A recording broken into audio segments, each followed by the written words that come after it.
Hello friends, good morning. चलिए, कैसे हैं आप लोग? चलिए, मुझे आशा है ठीक ही होंगे। आपका अपने चैनल एन के साइंस 24/7 में स्वागत करता हूं। आज हम लोग जीएस के कुछ महत्वपूर्ण क्वेश्चंस पढ़ेंगे। जो लोग यूपी पुलिस, रेलवे वगैरह की तैयारी कर रहे हैं वनडे एग्जाम्स के, उनके लिए बहुत ही महत्वपूर्ण होने वाला है। तो फ्रेंड्स, वीडियो को पूरा देखिए। चैनल पे नए, चैनल को सब्सक्राइब कर दीजिए और वीडियो को लाइक शेयर कर दीजिए। चलिए देखिए, पहला क्वेश्चन आपकी स्क्रीन पे दिया है। रक्त समूहों की खोज किसके द्वारा की गई थी? तो option A Landsteiner, B William Harvey, C Beechman और डी मॉर्गन। तो इसका राइट आंसर हो जाएगा फ्रेंड्स, लैंड स्टीनर के द्वारा रक्त समूह की खोज की गई थी। रक्त समूह कितने प्रकार के होते हैं? 4 प्रकार के होते हैं फ्रेंड्स। ए बी और ओ, ये 4 प्रकार के रक्त समूह होते हैं। इसकी खोज किसके द्वारा की गई थी? लैंड स्टीनर के द्वारा। चलिए नेक्स्ट क्वेश्चन देखते हैं फ्रेंड्स। निम्नलिखित में से सूर्य तथा पृथ्वी से विकसित ऊष्मा के अवशोषण के लिए सबसे आवश्यक क्या है? ऑप्शन ए दिया है कार्बन डाइऑक्साइड, बी ऑक्सीजन, सी कार्बन मोनोऑक्साइड, डी नाइट्रोजन। तो इसका राइट आंसर हो जाएगा friends, carbon dioxide. Carbon dioxide के फ्रेंड्स शुष्क बर्फ के नाम से भी जानते हैं, याद कर लीजिएगा। शुष्क बर्फ यानी सूखा बर्फ कहते हैं कार्बन डाइऑक्साइड को। इसका फार्मूला होता है CO2। ए इसका राइट आंसर। चलिए अगले क्वेश्चन की तरफ बढ़ते हैं। क्वेश्चन नंबर 3 देखते हैं। निम्नलिखित में से कौन से ग्रह को पृथ्वी का जुड़वा भी कहा जाता है? मोस्ट इम्पॉर्टेंट क्वेश्चन बार बार पूछा गया है। ये सभी क्वेश्चन फ्रेंड्स प्रीवियस ईयर के हैं। ये मुझसे सोचिए इधर उधर से क्वेश्चन लाया गया है, सब प्रीवियस ईयर का क्वेश्चन है। इसको अच्छे से पढ़िए। ऑप्शन ए बुध, बी शुक्र, सी बृहस्पति और डी शनि। फटाफट आंसर करिए इसका। इसका आंसर हो जाएगा बी शुक्र। शुक्र को पृथ्वी का जुड़वा भी कहते हैं। चलिए क्वेश्चन नंबर 4 पे आइए। पृथ्वी तथा बाह्य अंतरिक्ष के बीच अंतिम रेखा कहलाती है। ऑप्शन है मैग्नेटोस्फीयर, आयनोस्फीयर, मेसोस्फीयर और मैग्नेटोपास। इसका राइट आंसर हो जाएगा फ्रेंड, मैग्नेटोपास कहलाती है। पृथ्वी तथा बाह्य अंतरिक्ष के बीच जो अंतिम रेखा होती है वो मैग्नेटोपास कहलाती है। डी इसका राइट आंसर सही है। चलिए क्वेश्चन नंबर 5 की तरफ बढ़ते हैं। निम्नलिखित में से किस ईंधन के कारण पर्यावरण में न्यूनतम प्रदूषण होता है? ऑप्शन दिया हाइड्रोजन, बी कोयला, सी डीजल और डी मिट्टी का तेल। इसका राइट आंसर हो जाएगा फ्रेंड्स, हाइड्रोजन। जो हाइड्रोजन के कारण बहुत ही कम प्रदूषण होता है पर्यावरण में। ठीक है, ये इसका राइट आंसर सही है। फटाफट वीडियो को लाइक एंड शेयर कर दिया करिए फ्रेंड्स। चलिए क्वेश्चन नंबर 6 पे आ जाइए। महासागर की गहराई को मापने के लिए किस उपकरण का उपयोग किया जाता है? ए लैक्टोमीटर, बी नैनोमीटर, सी फैदोमीटर की हाइड्रोमीटर। चलिए फटाफट आंसर करिए इसका। तो इसका आंसर हो जाएगा फैदोमीटर। महासागर की गहराई इस फैदोमीटर से नापते हैं। सी इसका राइट आंसर सही है। चलिए अगला क्वेश्चन पढ़ते हैं। महानदी के तट पर कौन सा शहर स्थित है? बंगलोर है, कटक है, सी बद्रीनाथ की डी कोटा। चलिए इसका आंसर करिए। इसका आंसर हो जाएगा कटक। ऑप्शन बी इसका सही आंसर है। कटक शहर कहाँ है? महानदी के तट पर स्थित है। चलिए क्वेश्चन नंबर 8 की तरफ बढ़ते हैं। निम्नलिखित में से अधिकतम जैव विविधता किसमें पाती है फ्रेंड्स? बताइए फटाफट आप लोग। मरुस्थल में कि नदी में कि ध्रुवीय क्षेत्र में कि उष्णकटिबंधीय क्षेत्र में?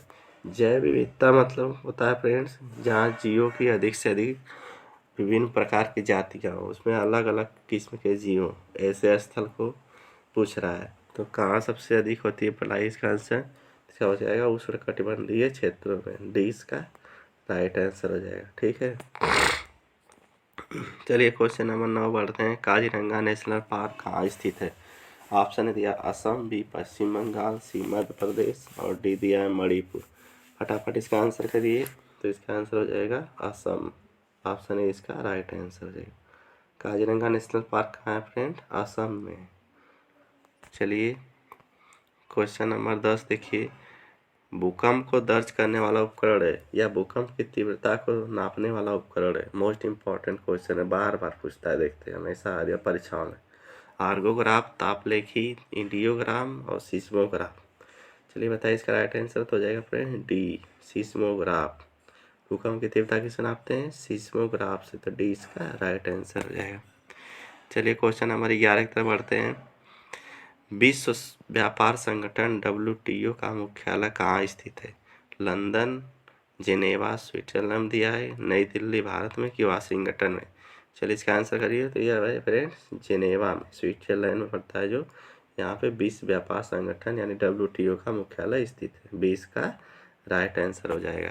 चलिए फ्रेंड्स अगले क्वेश्चन की तरफ बढ़ते हैं। क्वेश्चन नंबर 12, नगदी फसल में सम्मिलित नहीं है, गन्ना है कि कपास है कि गेहूँ है कि तंबाकू है? चलिए इसका आंसर करिए आप लोग। Most important question. तो इसका हो जाएगा गेहूँ, सी ऑप्शन करेक्ट हो जाएगा। नगदी फसल में गेहूँ नहीं है, गन्ना कपास तंबाकू ये सब नगदी फसल है। ठीक है, चलिए अगला क्वेश्चन की तरफ बढ़ते हैं। जनगणना 2011 के अनुसार उत्तर प्रदेश में लिंगानुपात है 912 है कि 898 है कि 876 है कि 882 है? चलिए इसका आंसर करिए फट से। इसका आंसर हो जाएगा 912, ए इसका राइट आंसर सही है। ठीक है, चलिए क्वेश्चन नंबर 14 की तरफ बढ़ते हैं। संयुक्त राष्ट्र संघ का मुख्यालय निम्न में से कहाँ स्थित है?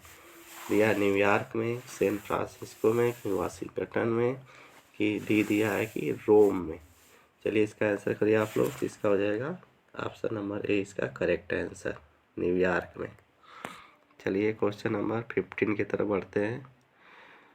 पर्यावरण में प्रदूषकों की उपस्थिति को सामान्यतः ppm में व्यक्त किया जाता है। यहाँ ppm का पूर्ण रूप है, यानी ppm जो प्रदूषकों की उपस्थिति ppm लिखते हैं, तो ppm का फुल फॉर्म क्या पूछ रहा है?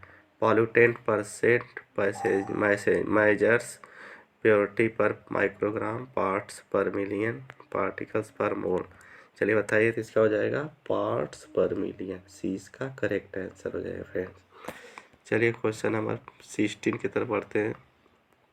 दिया है 16, देखिए कृत्रिम वर्षा या मेघ बीजन के लिए प्राय प्रयोग किया जाने वाला रासायनिक द्रव्य है। मेघ बीजन मतलब फ्रेंड्स बादल, आप लोग सुने होंगे कृत्रिम रूप से वर्षा कराई जाती है वैज्ञानिकों के द्वारा, बादल बनाए जाते हैं। तो उसके लिए कौन सा रसायन का प्रयोग किया जाता है? सिल्वर आयोडाइड, सोडियम फ्लोराइड की सूखी बर्फ, उपयुक्त सभी? इसका राइट आंसर हो जाएगा ऑप्शन नंबर 1, सिल्वर आयोडाइड का प्रयोग किया था फ्रेंड्स। इसका फार्मूला AgI, सिल्वर आयोडाइड। चलिए क्वेश्चन नंबर 17 देखते हैं। दिया है निम्नलिखित में से कौन मानव शरीर का वह आंतरिक अंग है जो अपनी क्षय हुई कोशिकाओं को पुनः विकसित कर सकता है? वेरी वेरी इंपॉर्टेंट क्वेश्चन पूछ रहा है कि कौन सा अंग जो कि डैमेज हो जाता है फिर वह अपने आप सही हो जाता है, मतलब अपनी कोशिकाओं को वह विकसित करने की क्षमता उसमें अधिक होती है। ऑप्शन दिया फेफड़े, बी गुर्दे, सी यकृत, डी मस्तिष्क। 17वां कौन सा सही है? तो यहाँ पे हो जाएगा यकृत फ्रेंड्स। लीवर में यह क्षमता बहुत अधिक होती है। देखते होंगे सुनते होंगे कि उनका लीवर खराब हो गया, लेकिन बाद में क्या हो गया? कवर हो गया। तो लीवर में सबसे ज़्यादा क्षमता होती है इसकी कोशिकाओं में कवर करने की। आप लोगों का भी लीवर देखते होंगे बार बार डैमेज होता है, ऐसी चीज़ें खा लेते हैं तो बार बार लैट्रिन जाना पड़ता है, लेकिन फिर टॉनिक वगैरह पीते हैं लीवर टॉनिक तो सही हो जाता है। ठीक है, तो यकृत इसका राइट आंसर हो जाएगा। क्वेश्चन नंबर 18 की तरफ बढ़ते हैं। दिया है सांप, कछुआ, छिपकली तथा मगरमच्छ जंतुओं की किस श्रेणी में आते हैं? श्रेणी बताना है। मत्स्य में, सरीसृप में कि जल स्थल चर में कि पक्षी में? तो फ्रेंड्स सांप, कछुआ, छिपकली जो है क्या है? सरीसृप में आते हैं। ठीक है, 20 का राइट आंसर सही हो जाएगा। चलिए क्वेश्चन नंबर 19 की तरफ बढ़ते हैं। निम्नलिखित में से कौन से सूक्ष्मजीवी पोलियो तथा चेचक, चिकन पॉक्स जैसे गंभीर बीमारियों के कारण है? बैक्टीरिया है कि प्रोटोजोआ है कि शैवाल है कि विषाणु है? चलिए फटाफट आंसर करिए इसका। तो यह हो जाएगा विषाणु से है। चेचक किससे, पोलियो चेचक किससे होता है? विषाणु जनित रोग है। ठीक है, तो इसका राइट आंसर हो जाएगा। चलिए क्वेश्चन नंबर 20 की तरफ बढ़ते हैं। प्रकाश के एक माध्यम से दूसरे माध्यम में गुजरने पर उसकी दिशा में होने वाले परिवर्तन घटना कहलाती है। ऑप्शन ने दिया अपवर्तन, बी संचरण, सी विवर्तन, डी कोई विकल्प सही नहीं है। चलिए इसका फटाफट आंसर करिए। तो इसका आंसर हो जाएगा अपवर्तन कहलाती है। तो जब प्रकाश फ्रेंड्स एक माध्यम से दूसरे माध्यम में जाता है तो परिवर्तन की घटना कहलाती है। ठीक है, अपवर्तन कहलाती है। यह इधर उधर हो जाता है। सरल माध्यम, विरल माध्यम हम लोग पढ़े होंगे। चलिए क्वेश्चन नंबर 21 की तरफ बढ़ते हैं। दक्षिण अफ्रीका में शीतोष्ण घास स्थलों को क्या कहते हैं? ऑप्शन दिया वेल्ड, बी पैम्पा या पंपास, सी प्रेरी, डी डाउन्स। चलिए इसका आंसर करिए। तो इसको कहते हैं भाई पंपास कहते हैं। दक्षिण अफ्रीका के घास के मैदानों को पंपास कहते हैं। बी इसका राइट आंसर हो जाएगा। चलिए क्वेश्चन नंबर 22 देखिए। वातावरण में ओजोन परत का प्रभाव क्या है? यह मौसम चक्र सुचारू करता है, इसके कारण मानसून समय में पहुंचता है। यह सूर्य से आने वाले पर्यावरणीय किरणों को छानती है। यह ग्लोबल वार्मिंग से बचाती है। चलिए इसका फटाफट आंसर करिए। तो इसका आंसर हो जाएगा सी है इसका राइट आंसर। जो फ्रेंड्स ओजोन परत है, ये हमारी वायुमंडल में जो फैली है ओजोन परत, ओजोनोस्फीयर जिसको कहते हैं, तो वह सूर्य से आने वाले पराबैंगनी किरणों को रोक लेती है तथा पृथ्वी पर आने से बचाती नहीं, तो इससे कैंसर वगैरह की संभावना बढ़ जाती है। चलिए क्वेश्चन नंबर 23 देखते हैं। निम्न में से कौन सा ग्रीन हाउस गैस नहीं है? मोस्ट इम्पॉर्टेंट क्वेश्चन है, भी बार बार पूछता है। ग्रीन हाउस गैस नहीं है। ऑक्सीजन है कि कार्बन डाइऑक्साइड है कि जलवाष्प है कि मीथेन है? चलिए इसका आंसर बहुत ही सामान्य क्वेश्चन है, बता देंगे आप लोग। इसका ऑक्सीजन है। ऑक्सीजन हमारे प्राणवायु कहा जाता है। ऑक्सीजन को क्या कहता है? प्राणवायु। ठीक है, तो यही इसका राइट आंसर है। इसका राइट आंसर सही है। चलिए क्वेश्चन नंबर 24 की तरफ बढ़ते हैं। यह मूल्य दाब किससे मापा जाता है? बैरोमीटर से, एटमोमीटर से, कि मैनोमीटर से, कि ऑक्सीनोमीटर से? चलिए बताइए फटाफट इसका आंसर। तो इसका आंसर हो जाएगा फ्रेंड्स ऑक्सीनोमीटर से मूल्य दाब नापा जाता है। टी इसका राइट आंसर हो जाएगा। चलिए क्वेश्चन नंबर 25 देखते हैं। नहरों का देश किसे कहते हैं? ऑप्शन है भारत, बी जापान, सी पाकिस्तान, डी म्यांमार। चलिए बताइए इसका राइट आंसर फ्रेंड्स। इसका आंसर हो जाएगा पाकिस्तान। पाकिस्तान को फ्रेंड्स नहरों का देश कहते हैं। यहाँ पे अधिकतर सिंचाई नहरों द्वारा होती है। ठीक है, यहाँ सिंचाई का साधन क्या है? नहर है। ठीक, चलिए क्वेश्चन नंबर 26 देखते हैं। आयनोस्फीयर वायुमंडल की किन दो परतों का अतिव्यापन करता है? ट्रोपोस्फियर और मीजोस्फियर, मीजोस्फियर और स्ट्रेटोस्फियर, आयनोस्फियर और रोबोस्फियर, एक्सोस्फियर और थर्मोस्फियर। 26 का हो जाएगा ऑप्शन नंबर डी, एक्सोस्फियर और थर्मोस्फियर का अतिव्यापन करता है आयनोस्फियर। ठीक है, डी इसका करेक्ट आंसर हो जाएगा। फ्रेंड्स आप लोग सपोर्ट करते रहिए। केंद्रीय प्राणी उद्यान प्राधिकरण कहाँ स्थित है? ऑप्शन ए नई दिल्ली, बी कोलकाता, सी चेन्नई और डी देहरादून। चलिए बताइए केंद्रीय प्राणी उद्यान कहाँ स्थित है? तो इसका राइट आंसर हो जाएगा फ्रेंड्स कोलकाता में स्थित है। ठीक है, केंद्रीय प्राणी उद्यान कोलकाता में स्थित है। बी इसका करेक्ट आंसर हो जाएगा। चलिए क्वेश्चन नंबर 28 की तरफ बढ़ते हैं। 2011 की जनगणना के अनुसार उत्तर प्रदेश राज्य में कितने प्रतिशत सीमांत कृषक हैं?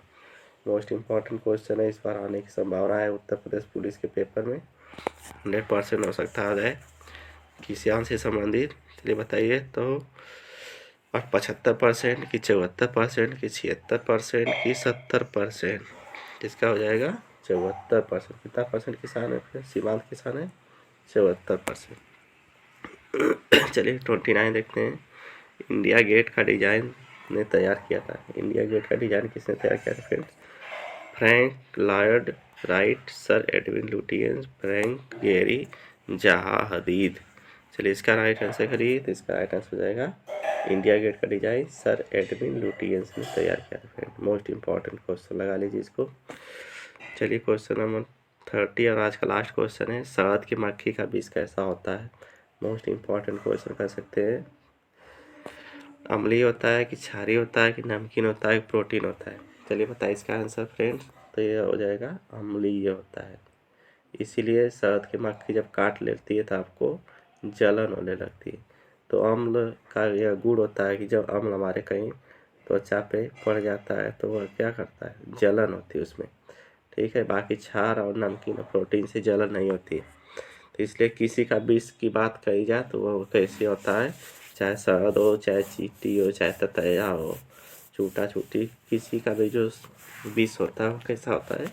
अम्लीय होता है। इसी कारण त्वचा में जलन होती है। ठीक फ्रेंड्स, आज इसमें यही था। तब तक अगर चैनल पर नए प्लीज़ चैनल को सब्सक्राइब करके सपोर्ट कर दिया करिए आप लोग, और वीडियो को लाइक कर दिया करिए फ्रेंड। इससे हम लोगों को मोटिवेशन मिलता है। तब तक के लिए धन्यवाद। आप लोग अपनी तैयारी करते रहिए, स्वस्थ रहिए, मस्त रहिए। जय हिंद, वंदे मातरम। मिलते हैं नेक्स्ट वीडियो में।